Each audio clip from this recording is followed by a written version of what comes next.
Suzy and Friends with Suzy Cato, New Zealand's favourite kids podcast. This is Suzy and Friends with Suzy Cato. Kia ora e hoa. Hello, my friend. Kei te pehi a koe. How are you? Ko Suzy Cato tōku ingoa.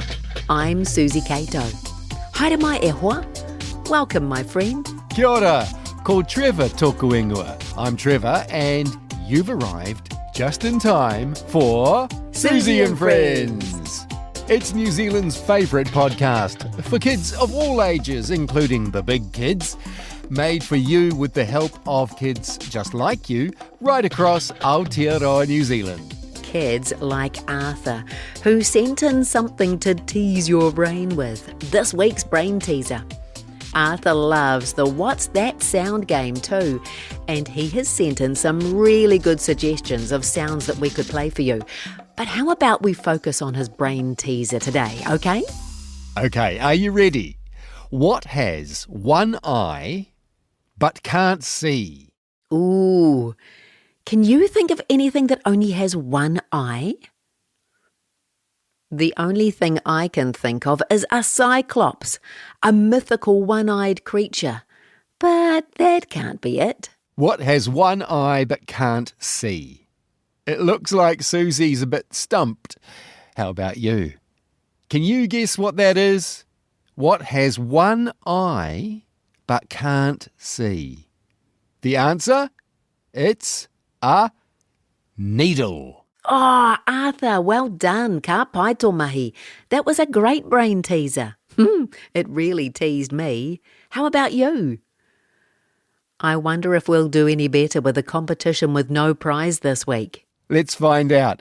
The competition with no prize is What's That Sound? He aha te rātangi. And this week, the sound is this.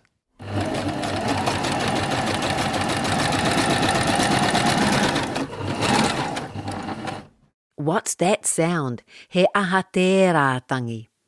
Let's play it again and see if we can work it out.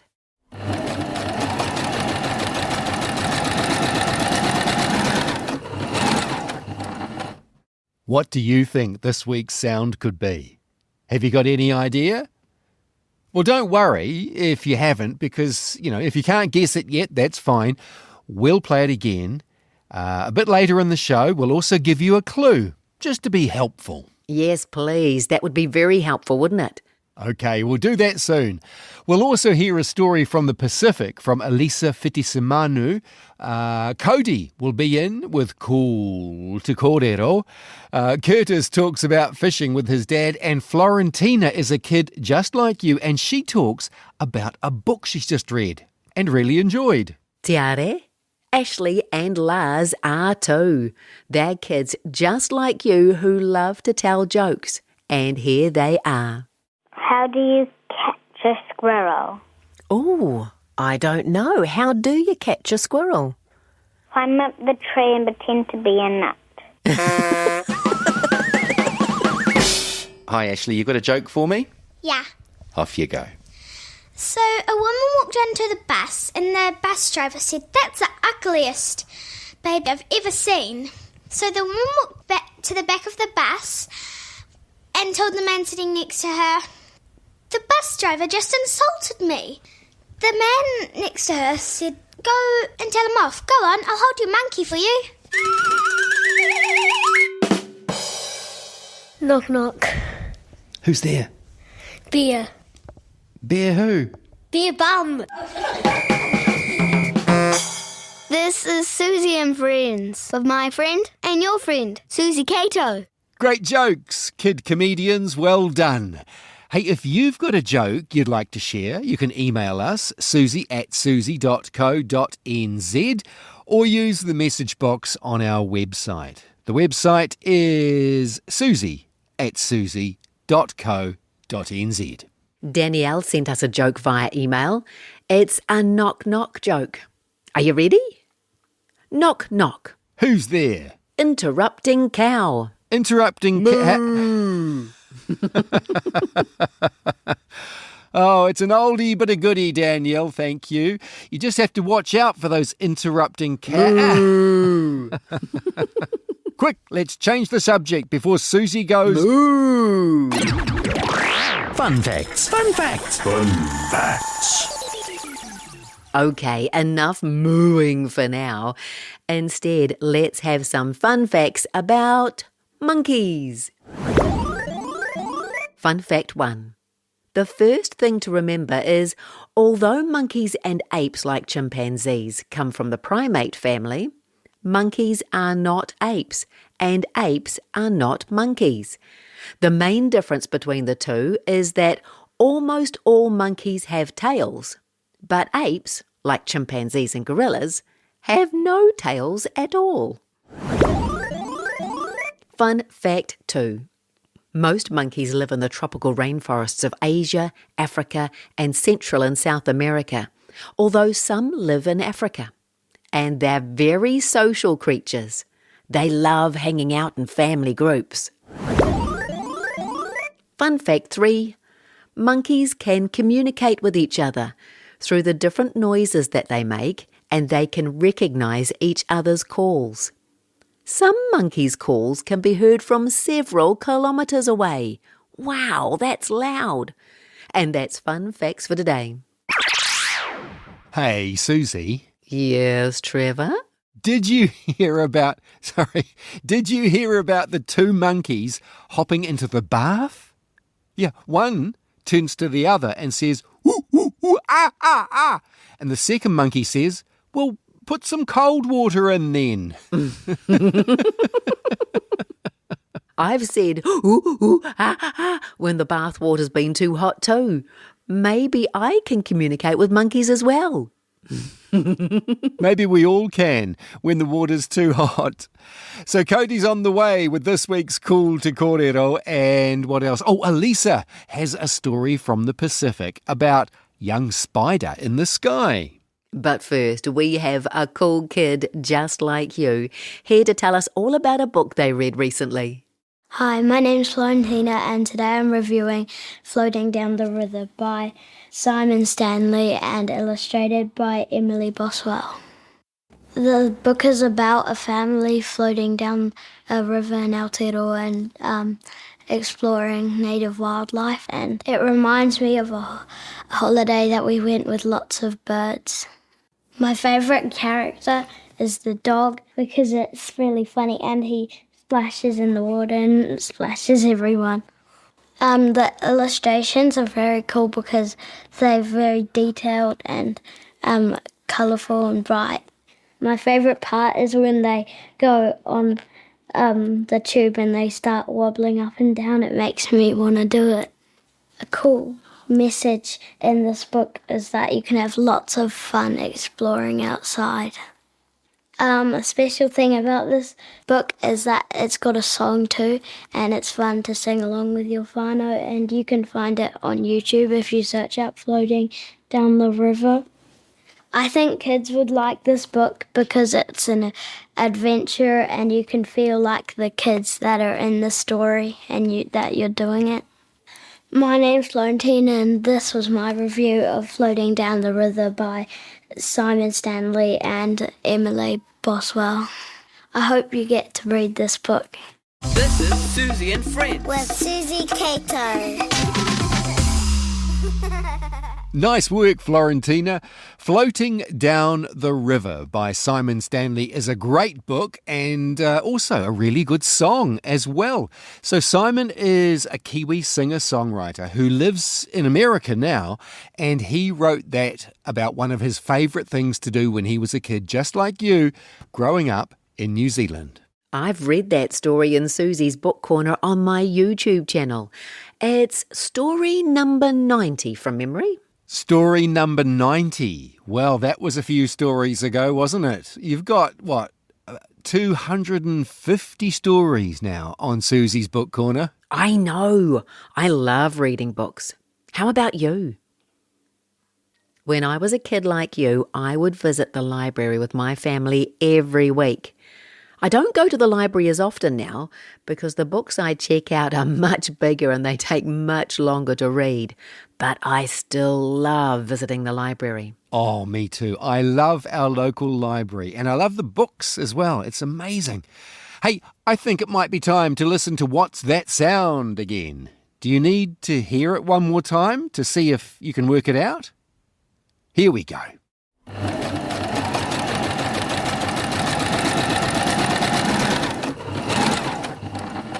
He aha te rā tangi. What's that sound? I wonder if your family has one of these at home. I do. And it has one of today's brain teaser items in it to help make it work.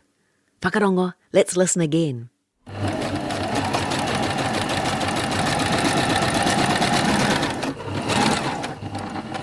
Oh, I heard the clue then, Suzy. One of today's brain teaser items is part of this thing, right? That was the clue. Can you remember what that was? Well, you might need to go back and listen to the start of the podcast, perhaps. Okay. He aha te ratangi. What's that sound? Or don't worry if you can't guess it right now. We'll play this week's sound again at the end of the show and tell you what it is.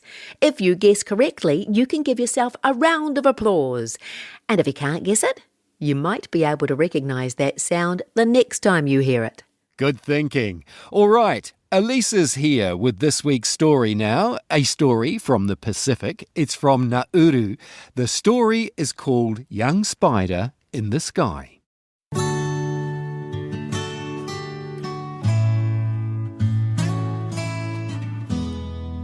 Young Spider in the Sky. The following tale comes from the island of Nauru. Young Spider lived with his father, Debuggy the tortoise, on a small island. Young Spider loved his home and his father, but he longed to see more of the world. "Carry me to another island, please, father," Young Spider pleaded. "You crawl around so slowly, everything is new and exciting to you. But I can hop around this pathetic island in a second. It's boring." "Be patient, son. When you get to be as old as me, you'll understand how lucky you are to be where you have everything you need. Plenty to eat, and family that love you." Debuggy's words brought no comfort to Young Spider. His desire grew as he gazed out to the horizon. The open sea hinted of land to be discovered and friends to meet. Young Spider sprang up onto the tallest coconut tree, leapt high into the air, clung onto a cloud and drifted out to sea. Soon the island was just a tiny speck, and then it disappeared from sight. Young Spider came to a large island with waterfalls and trees with fragrant flowers in many colours. This was the home of Old Spider, Lightning, and her husband, Thunder. Old Spider was not impressed with the new dweller. "If you're going to live on this island, you'll have to work," he growled. Old Spider gave Young Spider the task of collecting fire from his friend, Lightning. "Remember to be polite," Old Spider spoke fiercely. As Young Spider travelled through the forest, he began to miss his father. He even missed the small island. He was angry with himself for taking his home and family for granted. So angry, in fact, when he finally stood before Lightning, he forgot Old Spider's instructions. "Give me some fire, old woman, or Old Spider will be angry with you," Young Spider demanded. "I have never been spoken to so rudely. If this fire was meant for you, I wouldn't give you anything. But seeing as it's for my good friend Old Spider, you're lucky." Lightning handed a flaming torch to Young Spider. He snatched it and stormed off. Thunder had been asleep and was awoken by the dispute. He was angered by Young Spider's treatment of his wife. Thunder was so angry, a dreadful storm formed over the island. He roared at Young Spider and chased him all across the island. Lightning and Thunder are still angry with Young Spider to this day. Young Spider waits for Thunder to sleep so he can steal the fire and take it to Old Spider. Thunder searches for the thief, cursing at him with his loud voice. Lightning lights the way for Thunder so he can find his way back home. Now, when there's a thunderstorm in the island of Nauru, the people say to each other, "Oh dear, young spider's stolen the fire again."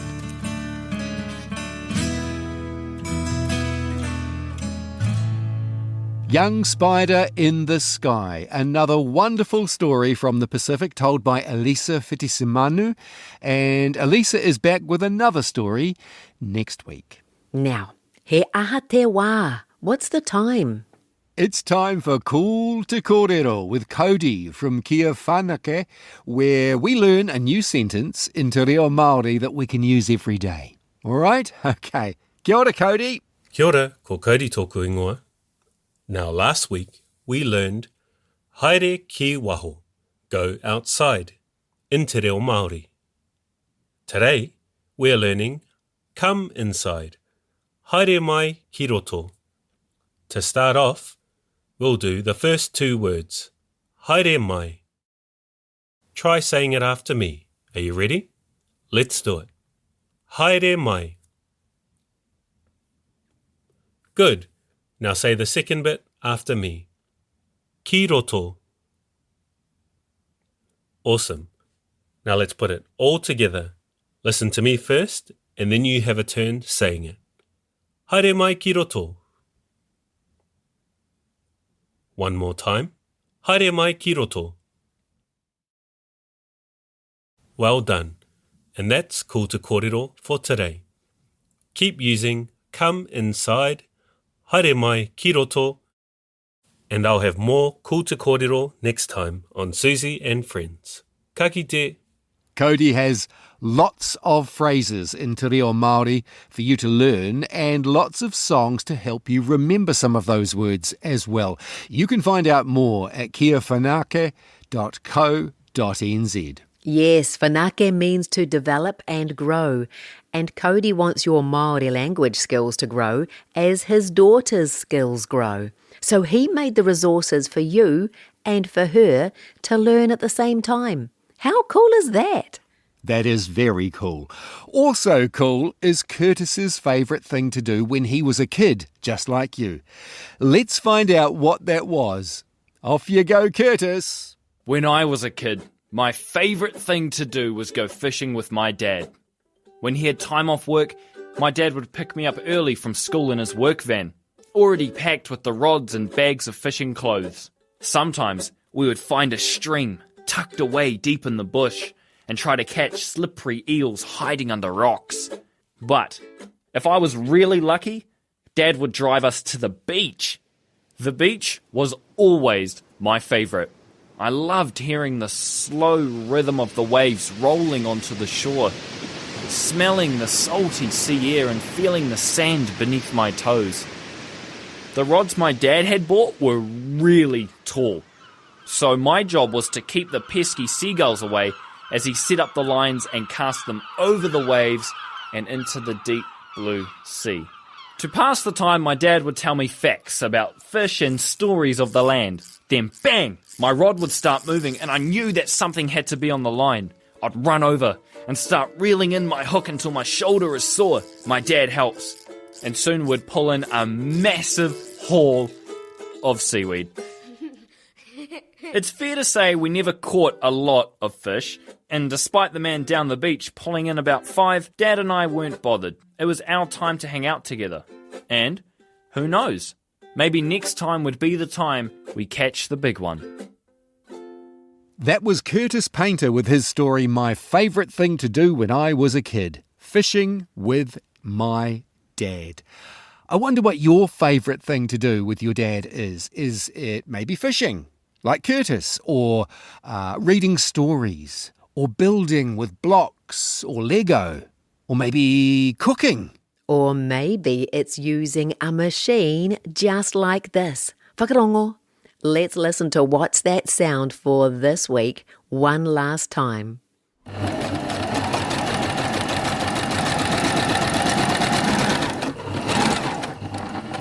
He aha te rātangi. What's that sound?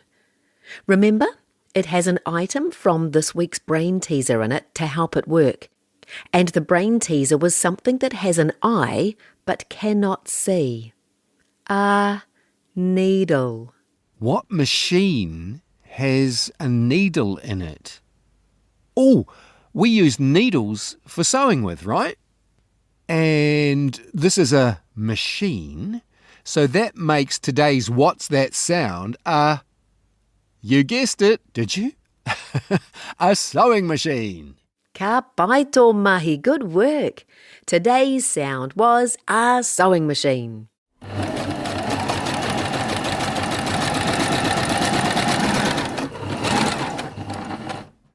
I hear that sound a lot at the moment because my kids both love sewing and my son is making me a pair of jeans at the moment. Did you guess the sound? If you did, give yourself a round of applause. Woohoo! And if you didn't work out what it was, good on you for giving it a go. Maybe you'll recognise that sound next time you hear it.